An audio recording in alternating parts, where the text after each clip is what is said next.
Assalamualaikum warahmatullahi wabarakatuh. Excellency Kiai Haji Muhammad Komara MPD as the caretaker Mazra'atul Luga Islamic Boarding School. Honorable Mr. Wahid Iswahidi MPD and Mamlul Husna MPD as consultant of excellent class STPPI Chakra Aminato. All teachers and surely for my beloved brother and sister. Today is a very special day.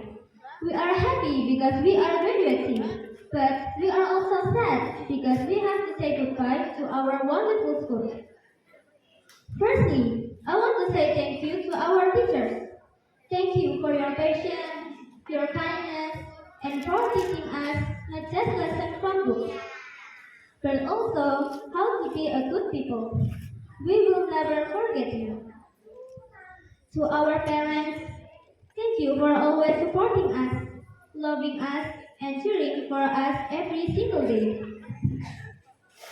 And to my friends, we made so many beautiful memories here. We laugh, we play, and we grow up together.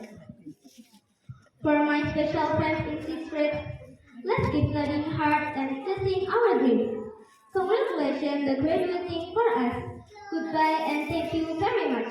The last I say, wassalamualaikum warahmatullahi wabarakatuh.